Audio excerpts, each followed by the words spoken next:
Started. Good morning. My name is Bea Moorhead. I'm the Executive Director of Texas Impact, and we are here with faith leaders, women faith leaders from all over the state to express united faith support for Senate Bill 31 and House Bill 44, the Life of the Mother Act. Over the past 2 years, faith communities around the state have engaged in an intensive conversation about this issue, and people have said they wanted a chance to speak out and they wanted change. We've been conducting a postcard campaign.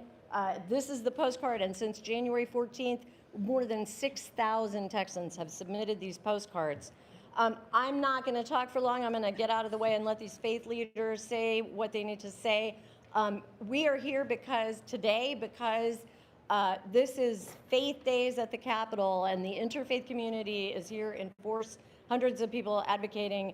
Our co-hosts for this event are Wheeler Avenue Baptist Church and Friendship West Baptist Church, and we're going to kick it off with Reverend Angela Raven Anderson of Wheeler Avenue Baptist Church. Thank you. Good morning. I am Reverend Angela Raven Anderson, and I give leadership to the social justice ministry at Wheeler Avenue Baptist Church in Houston, Texas, where the pastor there is Dr. Marcus D. Cosby. And we are in full support of this bill. As one who has had to walk alongside women at our congregation faced with these horrific decisions of how you select life over a mother versus the child that you are carrying, we know the stress that it can bring to a family. So not only are we supporting this bill, but we're supporting all the bills that are equally pressing this issue. In fact, we brought over 700 letters that have already been presented to the Public Health Committee on this issue. And so we are grateful to have the attention of those to understand that this has got to change for the women of Texas. Thank you.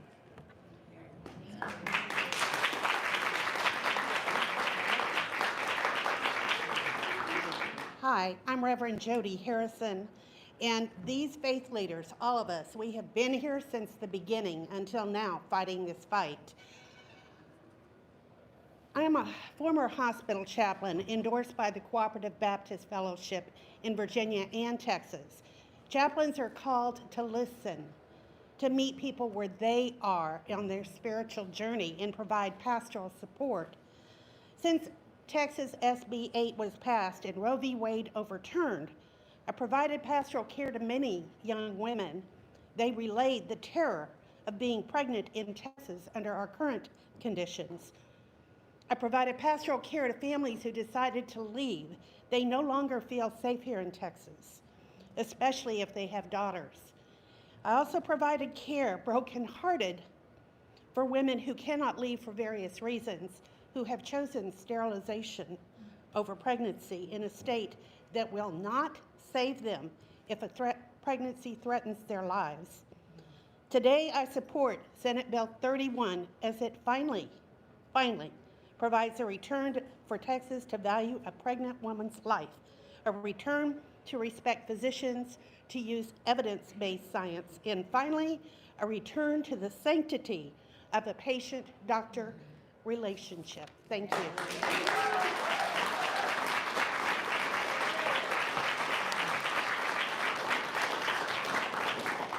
I'm Pastor Jessica Kane. I serve in the Evangelical Lutheran Church in America, where we have social statements that help guide our faithful engagement with public policy.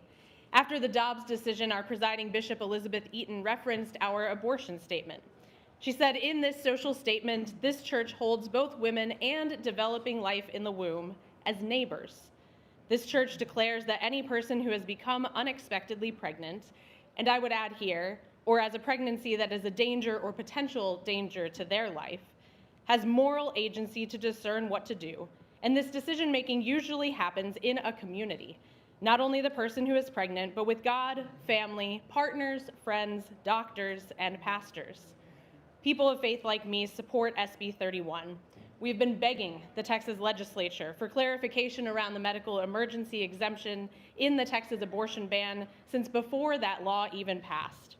SB 31 brings that clarity, which helps ensure that every pregnant person receives the care needed to protect their life and health. It is unacceptable for anyone to die or suffer irreparable harm including the loss of fertility, because of delayed treatment by doctors who are concerned about repercussions for making evidence-based decisions. The Life of the Mother Act will save lives. Thank you.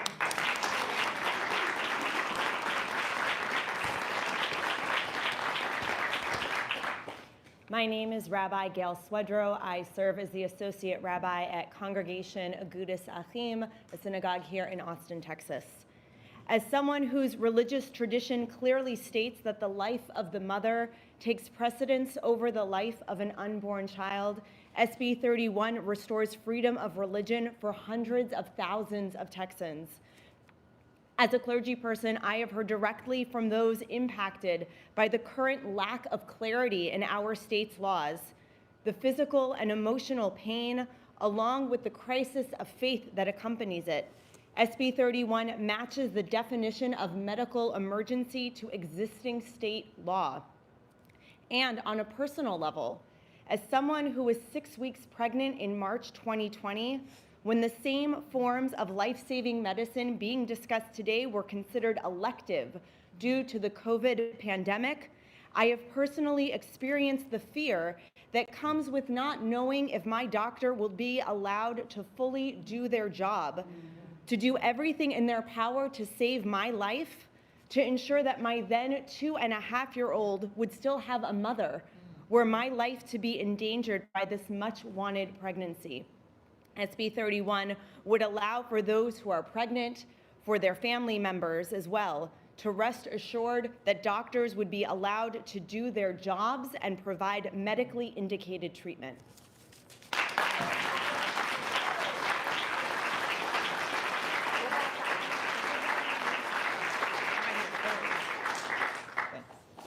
Thank you. My name is Rebecca Flores, and I live in San Antonio. I'm a Catholic. I go to Mission Concepcion Church in San Antonio.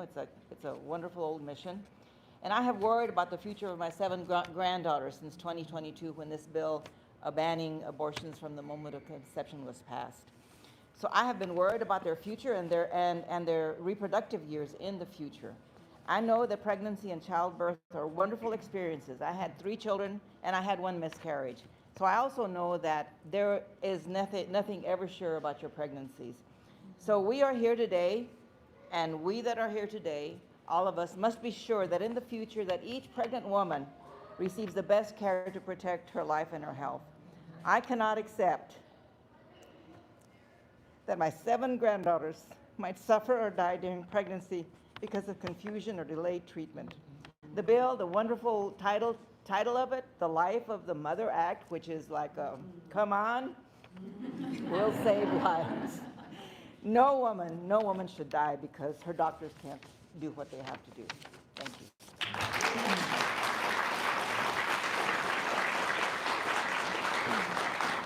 Good morning, I'm Reverend Kathy Stone, pronouns she and her, and I serve at First United Methodist Church just across the street from where we are today.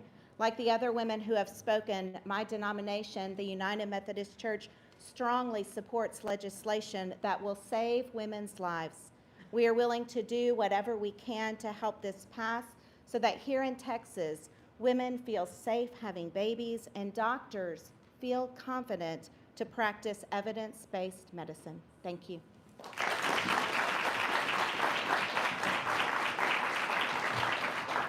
Hi, I'm the Reverend Laura Walters, and I am a Presbyterian pastor.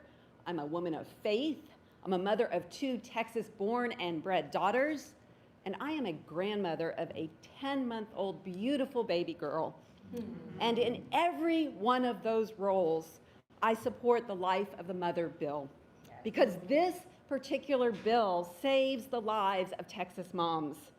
It adds language that clarifies our current law so that doctors can provide evidence-based health care when mothers are experiencing the most painful times around the outcome of their pregnancies. And you know what? The bill not only saves women's lives, but it protects their future fertility. Did you know under the current law, doctors are forced to wait until a woman is nearing death until they can act? This bill values women's lives. This bill values a doctor's relationships with patients. It values evidence-based medicine. Texas moms need this bill. Texas families need this bill. We all need this bill. Amen.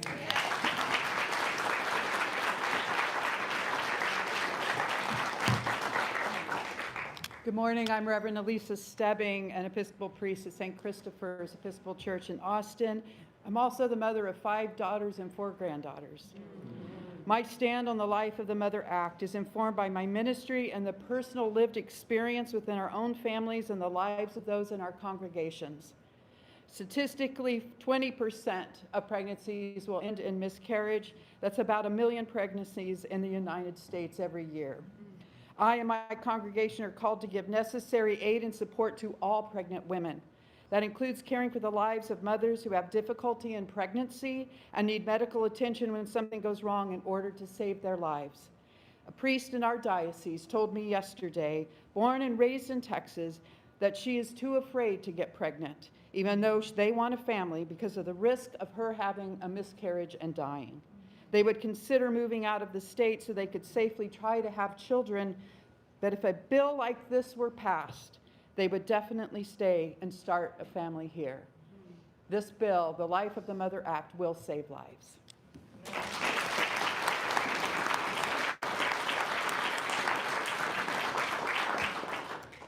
Good morning. My name's Diane Hardy Garcia, and I'm the Director of Community Engagement and Advocacy at St. David's Episcopal Church, and I proudly serve on the Reproductive Rights Committee with Texas Impact. Even more importantly, I'm the mother of 2 young adult daughters who I know dream of being mothers themselves someday. I pray, when the time's right, that their experience of pregnancy will be without complications. But as too many of us know, and we mothers know that our work is never done, even when they are adults, I also worry about the risk. Significant risk, like the fact that 20 to 30% of pregnancies end in miscarriages, or that too many women face serious or life-threatening complications during pregnancy. That's the reason I'm here today.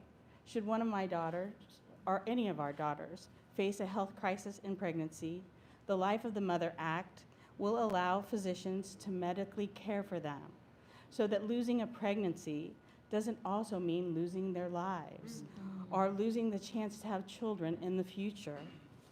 As a person of faith, I will certainly continue to pray for all of our daughters, that they are healthy, safe, and happy.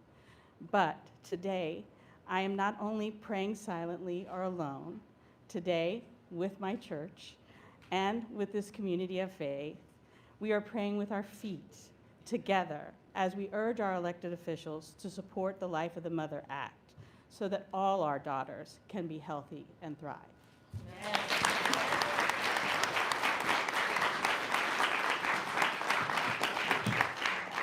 So good morning. I am Reverend Danielle Ayers, and I serve as the Pastor of Justice at Friendship West Baptist Church in Dallas, Texas. And so I stand here on behalf of our senior pastor, Reverend Dr. Frederick Douglass Haynes III, and our congregation to say that for us, pregnancy and motherhood are sacred.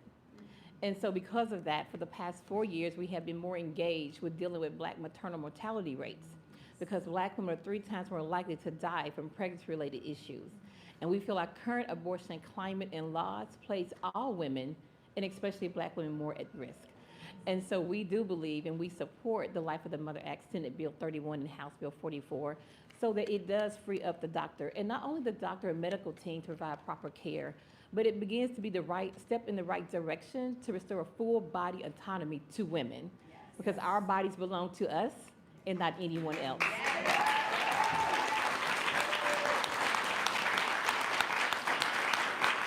And so it is my personal opinion, not that of anybody else who's standing here, that our time, the legislators' time, the government's time, will be well spent regulating guns rather than our uteruses in our bodies.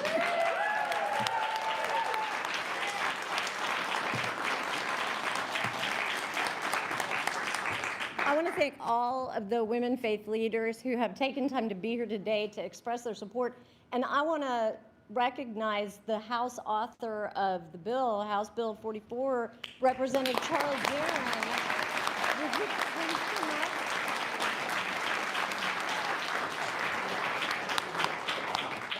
Representative Guerin, I know I speak for everyone here and all of our faith communities saying thank you so much for taking this step.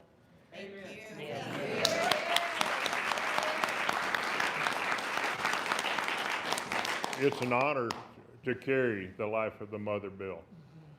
There's too many women have suffered, too many have died. If one has died, it's too many and more have. And I have friends whose wives can no longer conceive because of the problems they went through with their first pregnancy and the delay that doctors faced in addressing the problems.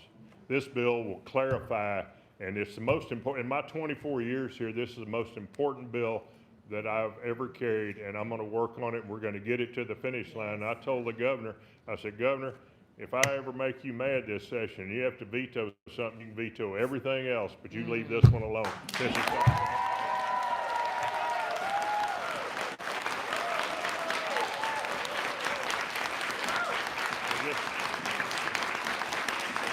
Thank y'all. Without your support, we wouldn't be where we are today. The religious community being behind this is getting us where we need to go, and thank you all. And thank you, I mean, all the work that's going on behind the scenes, like President and his wife, they've just done an incredible job getting us where we are today. And Amy, thank you. It's been a joy, and we're going to get it over the goal line. Thank you.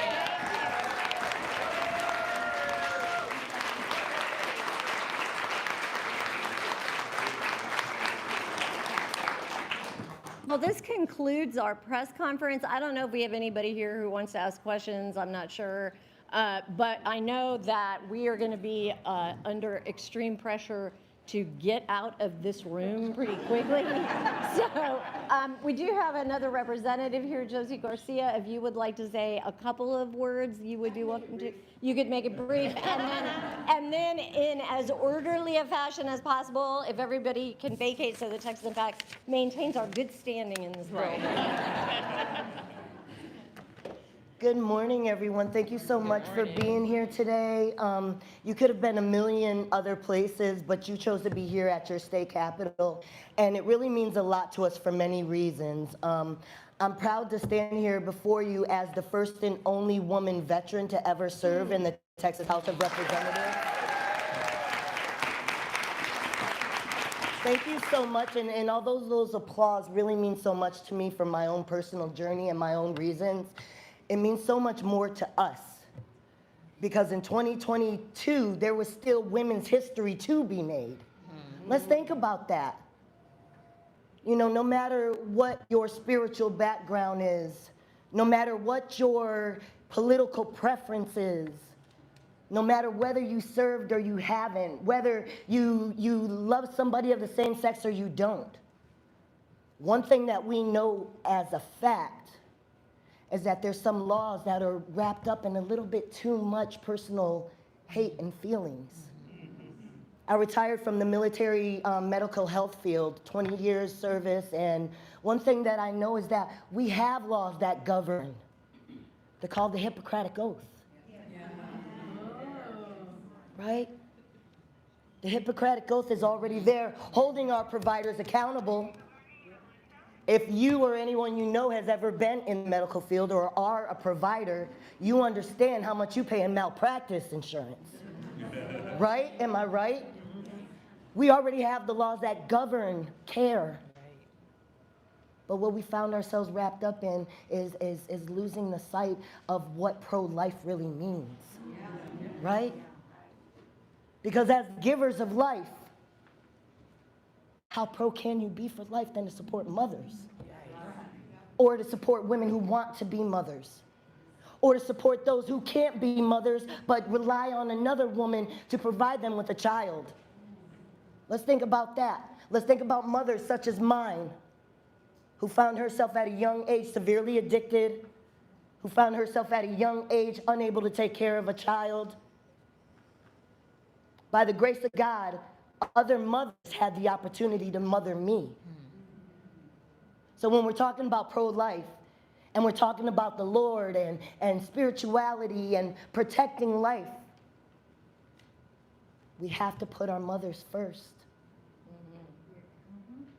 I can't be more proud than to stand next to my fellow colleague who has so much time in the House, a Republican, Charlie Guerin, carrying this legislation at a time where our political temperature, it feels a little uncomfortable out there, right? But right is right. And I couldn't be more just excited to be on the right side of this law. So thank you all for being here today. Thank you all for the fight.